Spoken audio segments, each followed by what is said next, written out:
Of course, one athlete that I would like to train would be, Virat Kohli. Of course, why not? Considering his fit, Why not? level, Yes, yeah, why not?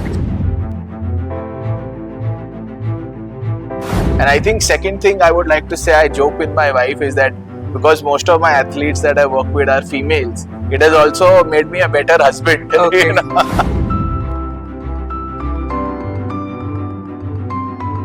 I think one of my favorite exercises, of course, the squat, because it's also called the king of, it's called the king exercise in our world. Be a Ferrari and not a Maruti 800,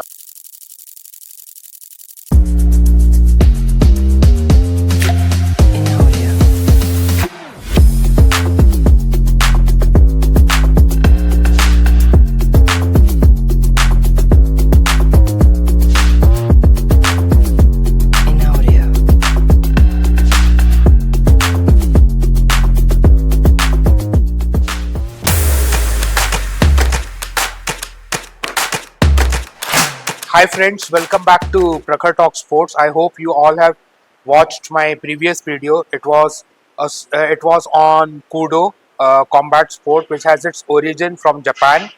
I got that video all the way from Surat. The city was hosting the 17th Kudo National Championship, and I interviewed, to know the sport, I interviewed India's 22-time national champion in Kudo, Sohail Khan. And today I'm in Pune. I am at Atnex gym, and sitting with a person who is working behind the scenes with some of India's top Indian athletes. He's a strength and conditioning coach, and I'm with Mr. Gaurav Nijhon. Hi, sir. Hi, Prakhar. So I will be talking to Mr. Gaurav regarding strength and conditioning. What is strength and conditioning, and how does it help athletes to elevate their performance? So, hi, sir. Hi. Good to have you on Prakhar Talk Sports. So, I would want to start kick off this interview by just asking, how do you define strength and conditioning coach? Who is a To put this question in another way, who is a strength and conditioning coach? Sure. I think a very good afternoon to all the viewers. And Prakhar, thank you so much for actually taking out your time to interview me. Sure. As you said, what is strength and conditioning? So strength and conditioning is a science-based program wherein we improve the athletic performance of various athletes, right? So be it their power, the way they run, the way they throw, the way they hit the ball. There's a skill part of it which is trained by the coach. But how do you improve their performance? How can they run faster? How can they jump higher? Is something which is taken care by strength and conditioning or strength and conditioning coaches. So in short, when I have to say what is strength and conditioning, it's a science-based, sports performance analysis, which helps improve performance for athletes. Okay. So, a lot of your life you have dedicated to sports. So, just taking you back to your formative years, were you always interested in sports? And if yes, what were the kind of sports that interested you? Any athletes that were your role models, and what kind of sports you used to practice? I think it all started by being active. So that's the first step, for you being a sports person. And then the second thing is that I was always active, played a lot of sports in school, and I was an 100-meter athlete myself. And that's one of the reason I got admission in MMK college, because I was an 100-meter athlete. And what was the next one? I forgot. So, going back to your initial years, were you always interested in sports, and were any athletes your role models? You used to follow Sure. any athletes Right. closely? So, if so, Sure. yes. I think yes, I was always into sports. I played a lot of hockey. We've played football, but professionally, I've been an 100-meter athlete myself. One sport which is very closer to my heart, being a Punjabi, is of course hockey, because I've seen Ah, some of the legendaries playing. I've seen Viren Raskina, who's the founder of Olympic Gold Quest now, yeah. was the former captain of Indian team, Mm. and we've seen him, and I've also been very, very grateful enough to meet Mr. Gurbakh Singh, who was also an Olympian, and because I'm also closely associated with tennis, I also had the pleasure to meet the late waste space. So so I think few sports that I was really interested in is number one, of course, hockey, cricket. Of course, you're an Indian, so you cannot forget Miss cricket, cricket, yeah. of course, Mm. and yes, track and field. Okay, so you have you have passion in sports, and you were associated with you have were associated and you are associated with multiple sports, like as you said, hockey. You were a runner. Then tennis. You closely work with a lot of tennis players. You have worked with badminton players. So yeah, you live and breathe sport. So, Yes. but did you at any point of the time become a dream of becoming a professional athlete, and did you have that dream of representing India at international stage? Right. I think every kid when they start playing, they think that somewhere down the line I'm going to play for the country. But eventually, even I had that dream to play and represent the country at the highest level. But of course, at back in the early 2000s, track and field being an event wherein we do not have a lot of guidance as to how to move forward. We do not have guidance to what is sports science. Over the period of years, we have realized that just by mere running 100 meters, you're not going to get faster. There are so many other things which are associated with it. Hmm. So, yes, I always wanted to play for the country, but unfortunately, I never had the guidance and the support. But nevertheless, I was fortunate enough to be closely associated with sports, so hence I'm a strength and conditioning coach now. Okay, so I've read that you had a corporate job in Mahindra and Mahindra. So you were closely associated with so many sports. So what led you to take a corporate job in Mahindra and Mahindra? I think this is a very interesting story. Sure. Uh, I was with the Mahindra Special Services Group, which is a Okay. subdivision or a subsidiary company of M&M. And that job was basically, the criteria for you to get that job was either you were from IIM, you have to be from IIM or IITs. Okay. But then I saw that advertisement, I said, me being the athlete or the sports Hmm. person and had this, kida of taking a risk. Yeah. So I just went out for an interview and I was sitting there for a good half an hour. Hmm. And fortunately, somebody just walked in from the door. Hmm. And then I had the audacity to sort of talk to him and tell him that, sir, when will my, interview be Hmm. held? Because it's been almost 90 minutes. Yeah. And so he said, yeah, you will be the next person. And fortunately or unfortunately, he was the CEO of the company. Okay. So he said, I like people like you who are risk takers and, who had the courage to ask me that, when is my interview? Yeah. And that's how I got into a corporate job, because I had nothing, I was lost, as a lot of athletes are lost, they're directionless as to Hmm. what has to be done once they're done with sports. Hmm. That was the first job that at that point in time I got, and I was working as a marketing analyst in Mahindra Special Services Group. But of course, I never thought that that job is meant for me. You said you have in few of your interviews that when you were in Mahindra you realized that this job is not meant for you and that you want to be more in field. So what led to your transition from that desk job at Mahindra to becoming a strength and conditioning coach? What was that realization, and what was the transition phase like? It's a 180-degree shift. Right. I think there are two things, when I think now, when I think about how I realize that I want to now be associated with the sport, is number one that me as a marketing analyst working for M&M, my role towards the entire contribution to the company was very less. Of course there was, but it was very less. But then I thought that how can I contribute directly to something that I love? And if you see SNC or a sports science professional, is directly associated with the athlete. And when you work really well with the athlete, either you lose or either you win. So your contribution is very tangible. You can see.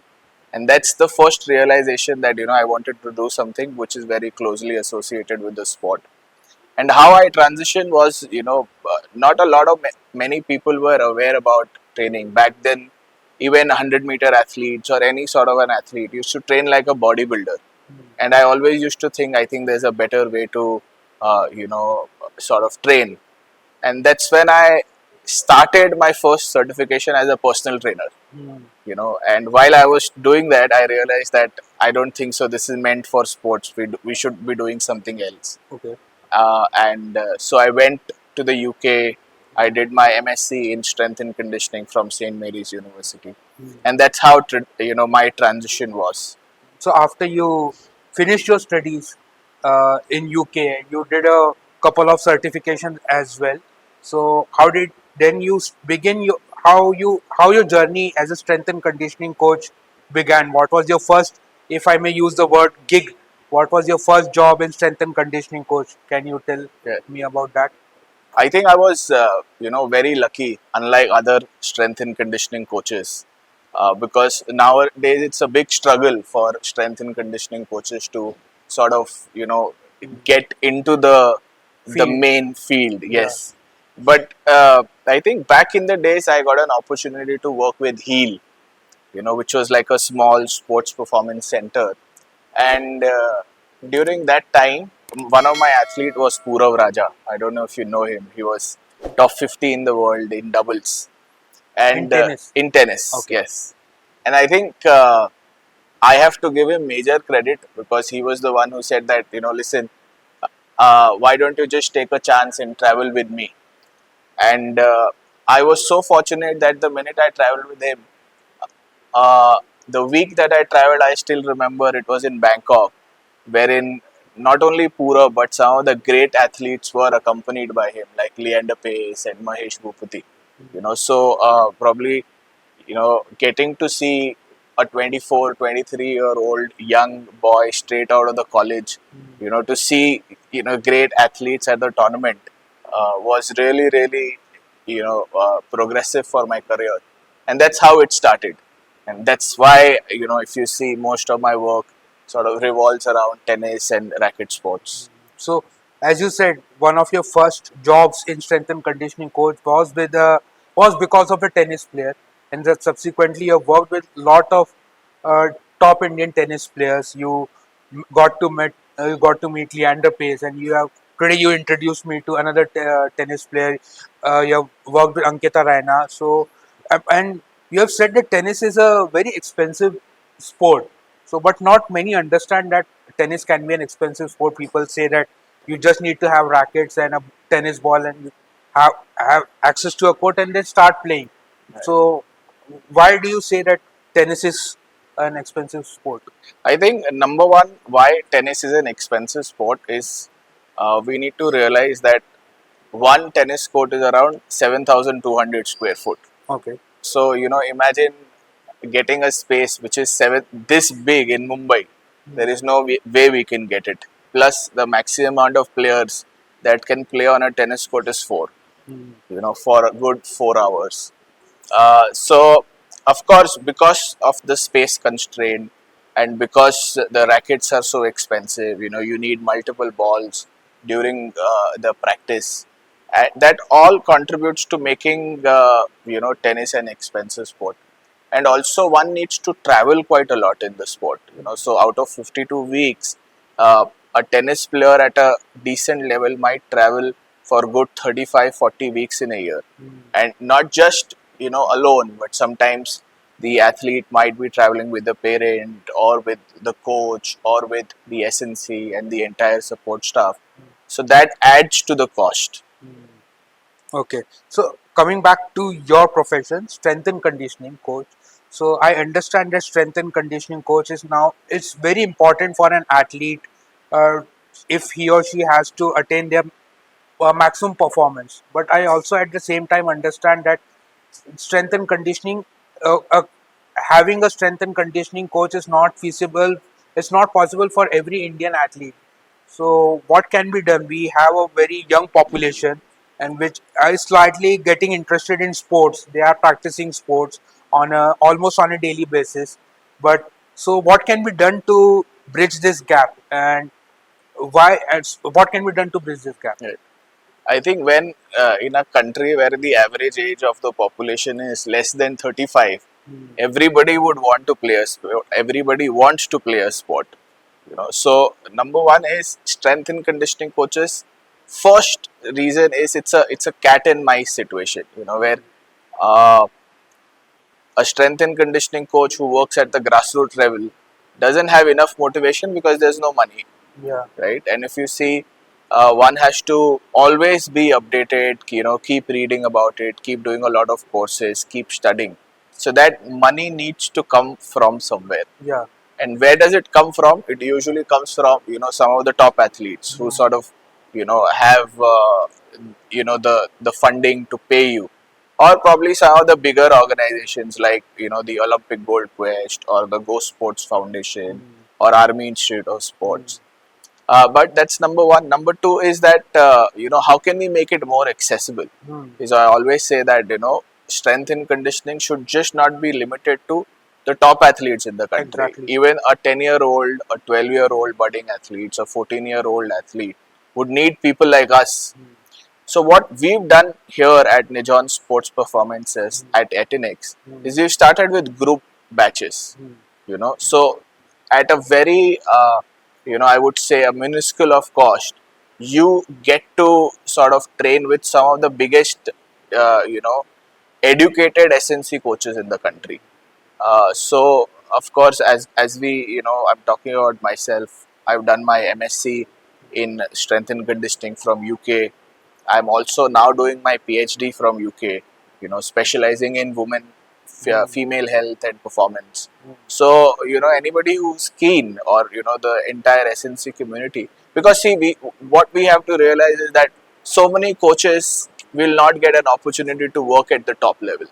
There will be people like us who should be working at the grassroots level, and as and when we can take them to the different level, it will be great that we actually accompany them with the journey, be it Asian Games, be it Commonwealth Games, or be it Olympics.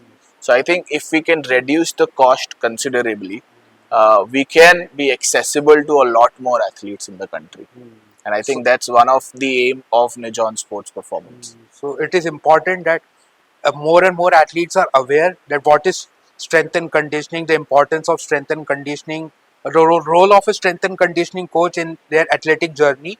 But at the same time, we have to make strength and conditioning accessible for the athletes. Only then the athletes will attain their maximum performance. Just digressing a bit from strength and conditioning for my next question, as a passionate follower of sports, keen observer of things, so I see a lot of Indian cities are way too polluted. Uh, like Mumbai is too polluted nowadays. Pune itself is recording a very high AQI level. Pollution is something which people talk about almost on a daily basis, especially during the winters. But then our athletes have to keep on training, and I understand that training when AQI is shooting above 100, touching 160, 165, or in fact in cities like Delhi where AQI is above 400, 500. So it is not healthy. So, but athletes have no way out. They have to train irrespective. They have to keep themselves fit. So my question to you is, what can be done? So firstly is how is train how when an athlete trains in an environment where AQI is above 400 or 500, how does it affect an athlete? And and secondly, what is the way out of it? Because they have to train. So what is the solution? Right. I think number one is that, as you said, we've got no other option but to train in some of these, bigger stadiums like in Delhi or Mumbai. But having said that, we also have got really great support from Sports Authority of India. We've got great NCOAs which are in the smaller cities with very lesser pollution. And if you see, this is also one of the reasons why we do not see Neeraj Chopra training in India. He's Yeah. mostly, training abroad. Let me just give you an simple example of, you walking in Delhi versus you walking in Switzerland. Will you be able to walk more in Delhi or walk more in Switzerland? My basic understanding tells me that I will be able to walk more in Switzerland because Switzerland. the air is far more pure there, so it will not affect my lungs to Right, that extent when I try to walk in Delhi. That right, will be my simple right. answer. So absolutely, to Yeah. put it simply, if you have to run, let's say, a marathon, Mm. and if you are able to take more oxygen, you will be able to take that more oxygen in a country like Switzerland or in the West, where AQI is 3, 4, 5. Wherein, if we are always training in a polluted environment, we are not only just taking oxygen, but also other impurities revolving around it. And hence, we cannot train for a longer period of time. And just because we do not get enough volume of training, we might also see a lot of performance decrements happening when we are going to other countries. So that is why whenever athletes travel for different tournaments, we advise them that travel 2 weeks before so that you get acclimatized to the entire environment. So I think it's very important that pollution plays a very important role for us, and that's why we see people in the West uh, have that edge over us, because not only because of better training facility, but also of the better environment that they live in. Okay, so it is so. In, so to sum up sir's answer, pollution is indeed affecting our athletes, and because the pollution levels are far lesser in foreign countries. So sir said that the athletes who train abroad, they have a slightly better edge. And the classic example that he quoted is of our champion Neeraj Chopra. He Right. most of his training happens in Switzerland, in South Africa. So because their pollution levels are far lesser, and so he's able to keep himself healthy. Okay, coming back to strength and conditioning. If someone aspires to become a strength and conditioning now, so firstly, what are the things that she or he has to keep in mind, and what is the way forward? How can someone become a strength and conditioning coach? Right.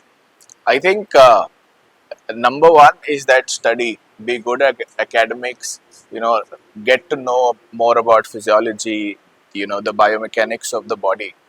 And once you're fresh out of the college, do not think that you're going to get a job of working with an Olympic athlete or working at the Premier League clubs. Yeah, You have to start somewhere down. Not everybody will start training Virat Kohli. yeah, So work with a coach, shadow with a coach for as long as possible, because that one coach who's worked for good 8-10 years, if you absorb him, if you sort of just shadow him, that person can give you the experience of all the 10 years in good 6 months to 1 year's time.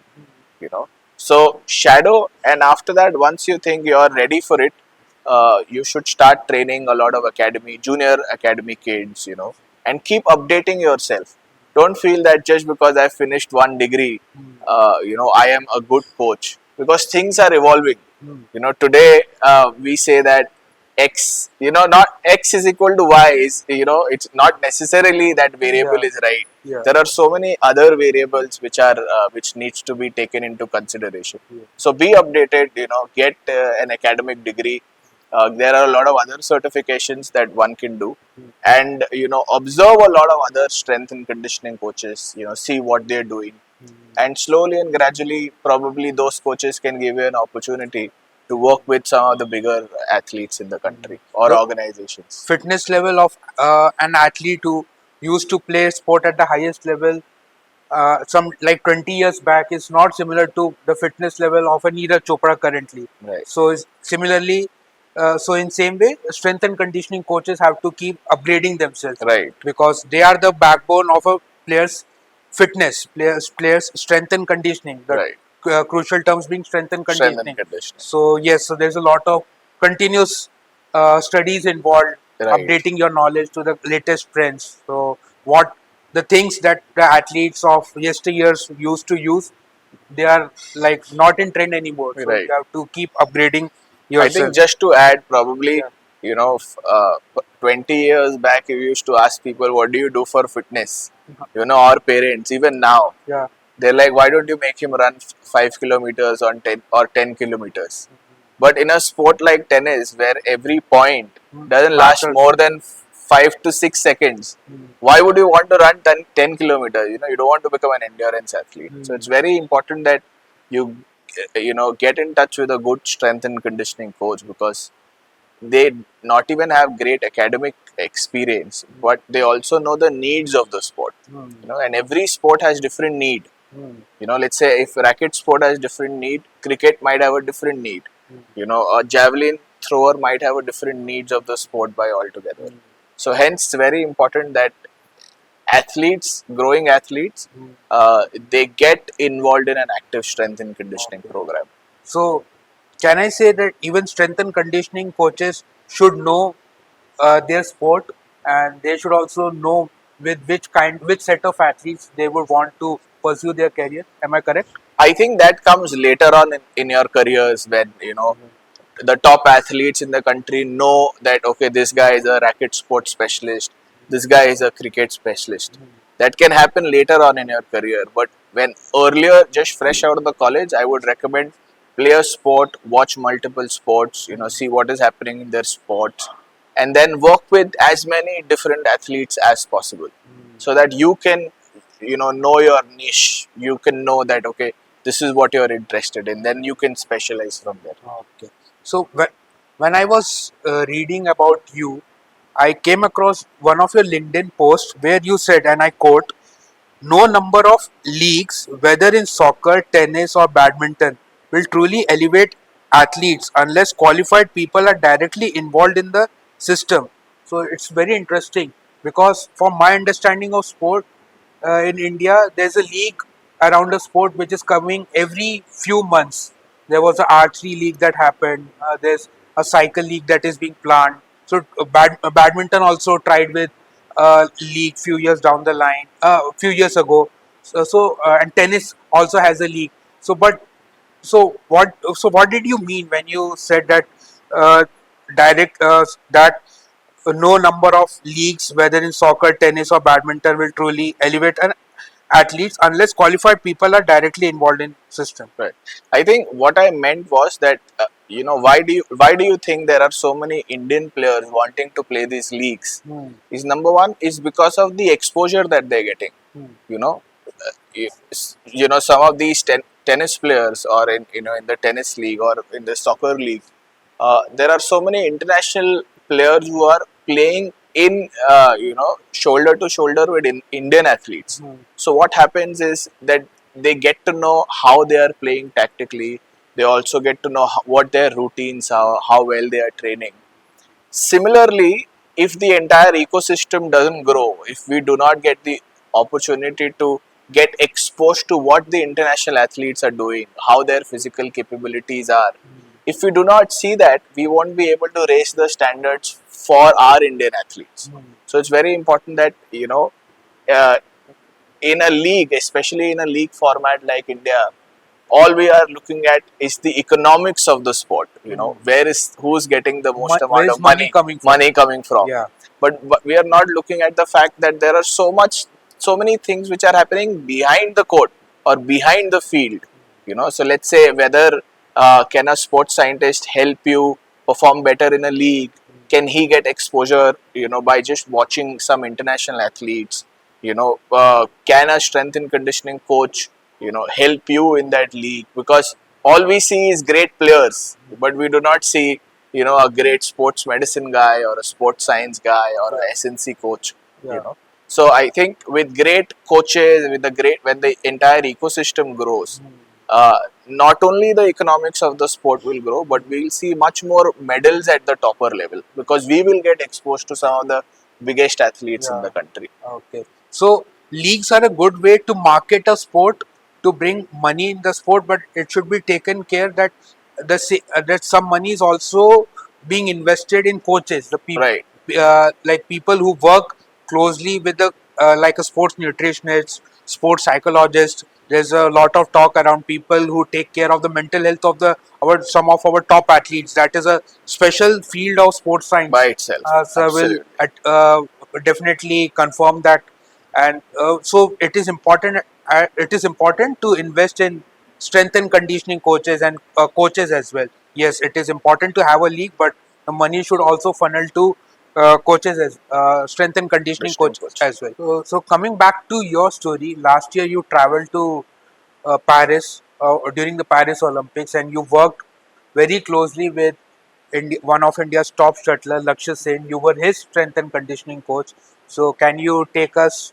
Uh, how was the experience? And subsequent question: what makes Lakshya Sen such a successful shuttler? Right.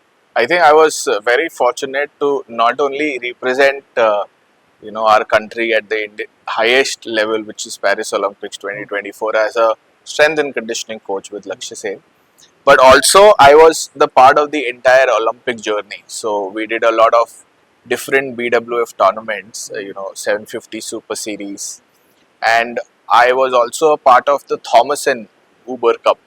In 2022? No, last year, Acha, 2020, last year. Okay. last year. So I think what makes Lakshya Sen is, I think probably not only Lakshya Sen but some of the topmost athletes Yes. is their routines. How focused they are. What is their routine. If let's say if he wants to eat at 7 p.m. every day, probably for good 200 days of the year, the food is there on the table at 7 p.m. Okay. you know of course, unless if we are traveling for a tournament or things like that, you know routine in terms of how we structure warm-ups, how the warm-up every day remains a certain set of exercises. Let's say for an example, for a general guy, I would ask him to just lift a pen for 365 days, in a year. You will get absolutely bored. Yeah. Now, these guys have been doing those routines and following these routines throughout the year for almost good 5 to 10 years. Since the time he started playing. Playing. So of course, you know, diet has played an important role for who he has been. The way he is trained, the way he's put in efforts. Just before the Olympics, we were doing around 4 sessions. So one session of badminton, one session of fitness, another session, of badminton followed by recovery. So if you think just, this is for everybody. If we feel that if we want to be an athlete just for the glamour part of it, I would recommend that that's not the thing that you would like to do. It's a lot of work that Lakshya has put over the period of years Yeah. to be where he is. Yeah. And also why sport is important. If you see during the Olympics, eventually we lost, but what do we learn from Lakshya Sen? Yeah. Is that when we fail in a subject, when we fail, in school, let's say we fail 10th standard, people around you are over your head, and you are not able to take accept failures like the way when you play a sport. But if you see, the first thing Lakshya used to do after losing a match or winning a match, especially after the losing a match, is do a press conference. Okay. So let's say if you lost the bronze medal match, you're mentally so exhausted, and then you have to do a press conference. Yeah. So you see how mentally strong those athletes who are playing at the top levels are. And of course, putting in solid, SNC work, making sure that you're fit, and the shuttles are coming at probably 300, 400 kilometers per hour, where your reaction time is lesser than a second. So if your reaction time is lesser than a second, it means you have to be that fast to receive that shuttle. So I think I've been fortunate to see all of that, and because I've been seeing that, it has made me into a better coach. So I would recommend that any athlete who wants to get at the top level, see their rituals. Not only see the sport, but behind the scene, see, if just to give you an example, the pre-Olympic camp, we're talking about individual athletes, but it's just not individual athletes game. We were a team of around 12 people who were traveling to Marseille just before the Olympic training camp. So there are also so many people behind the curtain that that they never come in the limelight, like the sports medicine, the doctors, the physiotherapist. So I think I think yes. I think there are 150 crore people in the country, Yeah. and the probability of you making it to the Olympics is lesser than 0.0001%. Yeah. And I was fortunate enough to be a part of it. So that is why we cherish the success at Olympics, because Olympics is the highest form of it's the greatest sporting stage, and to so and when you win a medal over there, which unfortunately Lakshya could not, but so and as sir said, training Lakshya made him a better coach, Right. and as you said, like he immediately, even after winning or losing a match, he was immediately doing a press conference. I think what he was doing is he was facing his results head on, Right. like he was facing failures, like he was accepting the results, and he was accepting what is coming his way. So, Right. and that also plays a very crucial role in how you grow as a person and Person. how you grow as a athlete. Okay, talking about athletes, you have said a very interesting thing, that be a Ferrari, not a Maruti 800. It's very Right. like it's like it excites for a media person like me. These kind of one-liners we play.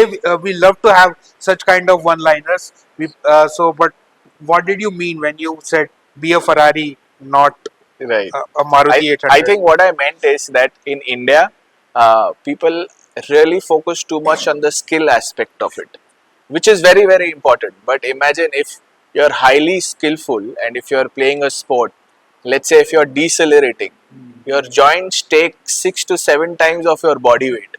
So what I meant is that let's say if you're driving a Maruti 800 for at 200 kilometers per hour, somewhere 6 months down the line or a year down the line, we can, there is going to be a breakdown.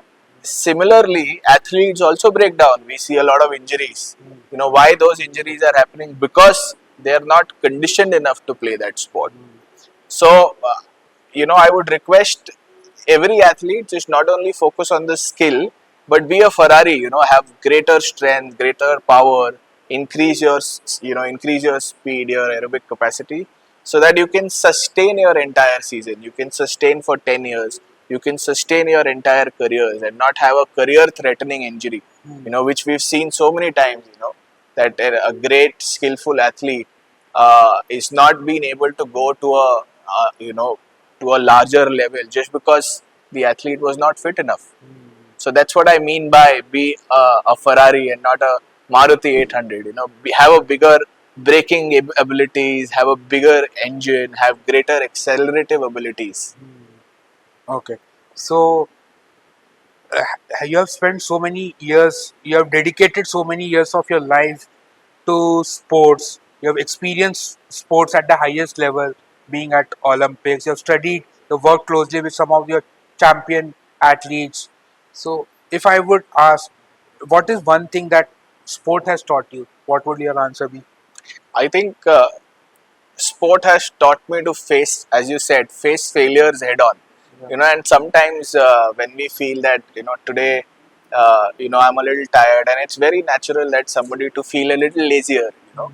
But when you see an athlete, warming up, you always feel what is that one thing that is motivating them, and if they can be motivated, why is that we cannot be motivated?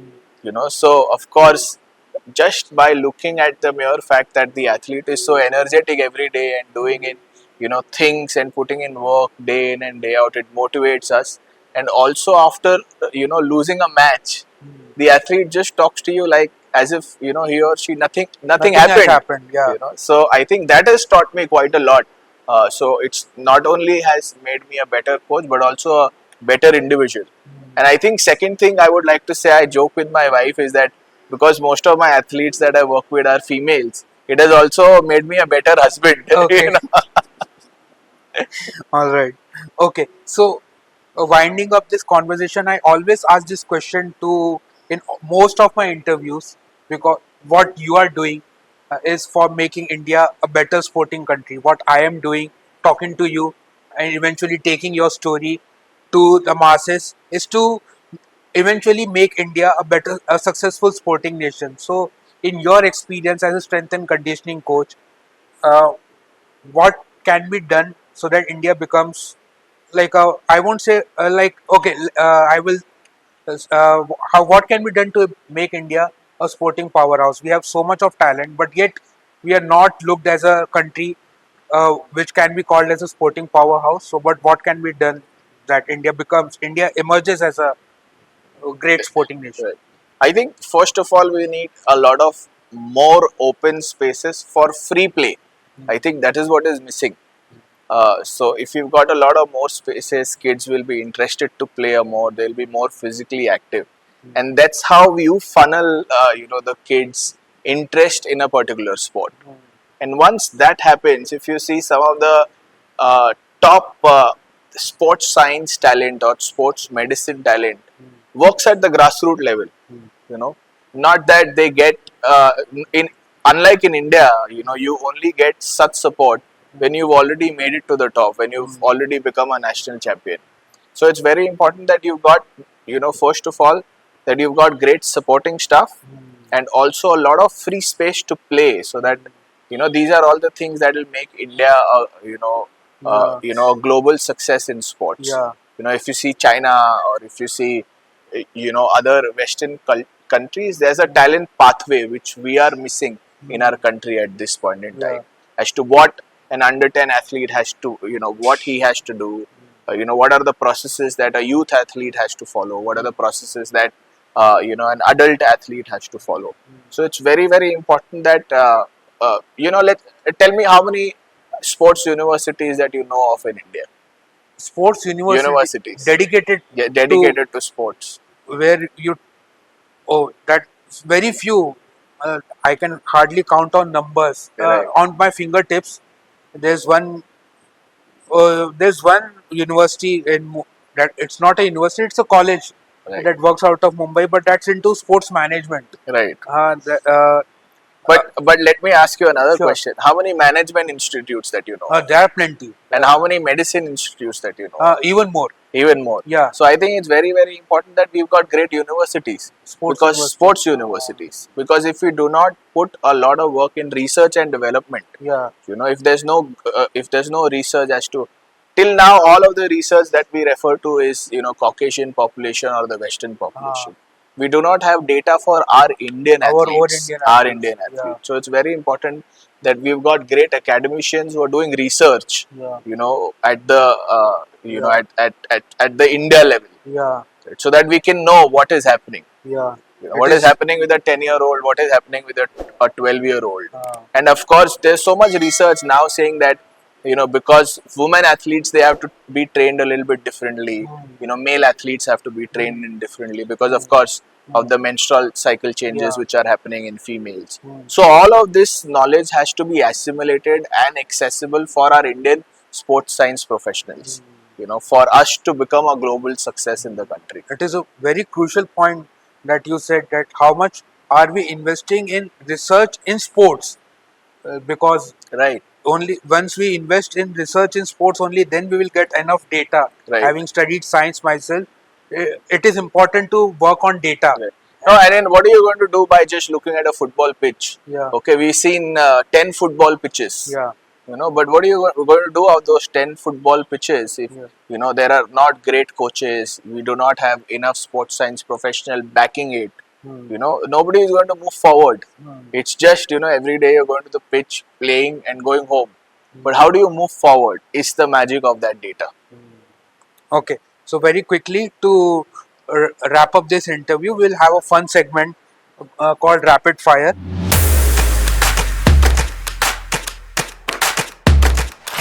So, one fitness myth that you would like to bust. I think strength and conditioning stunts growth, or reduces the height of kids, which is absolutely That's a myth. Yeah, that's a myth. Acha, So and many people still believe it. Many people still believe in it. So that is why if we see that people come into us when they're 17, 18. Parents feel height रुक जाएगा, weight training नहीं करवाना, strength training नहीं करवाना. I think that's one of the biggest myth now in our country. Okay. Your favorite exercise, like your favorite workout that you like to do? I think one of my favorite exercises, of course, the squat, because it's also called the king of, it's called the king exercise in our world. I think my favorite exercise would be spots. Okay. One athlete that you would like to train, and also one athlete that you would like to share your gym, share the gym with. I think one athlete that I would like to train, that's a nice question I would never thought of. But I would like, in general, people feel that, I would like to train a Virat Kohli, or I would like to train, somebody who is at the highest level. But one athlete or a number of athletes I would like to train is actually, the junior athletes who made it to the national level. Okay. To support them. Ah. Let's say we've got Ayush Shetty who's playing at the, who's playing at the highest level An now. upcoming talent in badminton. Yes. So I'd like to train him. I would also like to train some of the, I cannot recollect some of the names. But yes, the junior lots, people who've not got support. And of course, one athlete that I would like to train would be, Virat Kohli, of course. Why not? Why not? Level, Yes, yeah, why not? But yes, some of the junior athletes, it's, so that, because when you actually look at the top level, they're almost fit. They're almost at that level. But when you work at some of the junior athletes, you see that development happening, which makes us and the entire team happy. So you, right from their very early stage till they become a top athlete, you be in their journey. And right from, and when you start working with them from a very early age, you understand what are their strengths and weaknesses, so that you can work with them. Right. Okay, one hobby or one quirky thing that not many people know about. Me? Yeah, well, I like one hobby and one quirky thing that not many people know about. Wow. I think one hobby is that not a lot of people know about me is I collect a lot of tickets. Tickets? Yes. So I've got tickets. I don't know in Mumbai you've ever travelled by BEST buses. Oh, achha, they used to give that those steel tickets. box. Yes, yeah. So I okay. have those tickets. I've got tickets. The card tickets that you used to get back then. So I've got those card tickets with me. Okay. In whichever country, whenever I travel for, I have those metro card tickets. I've got a Swiss card. I've got all the tram tickets that I have preserved. Okay. So that probably, the younger generation will get to know what we've seen. So you travel so much, so you would have a nice, good collection of tickets. Yes. Okay. Yeah. Okay. So if not coaching, what would Gaurav Nijhon be doing today? Wow, that's Playing a sport? Playing a sport, of course. But I am almost, 34, so it's difficult unless I'm doing some archery or shooting. But yes, if not, probably I've never even thought about what I must be doing. Probably I must be continuing my M&M job. Okay. Not playing a sport. But then again, that was never your call. Yes, that was never my call. But yes, I would have been doing something related to sport. Probably managing, getting into sports management or something that makes me closer to the sport. So we are ending this conversation on a very interesting note. So that was my conversation, in-depth conversation with Gaurav Nijhon. Always wanted to feature someone who is working with, someone who we don't generally see on field, but yes, yet working very closely with our athletes, and wanted to know what is strength and conditioning, and how and why it is important in the success of an athlete. How did you find this conversation? Please do let me know. Follow Gaurav Nijhan's work, and please do let me know in the comment section below what were your takeaways from this conversation, and follow me on my Instagram handle. Thank you so much.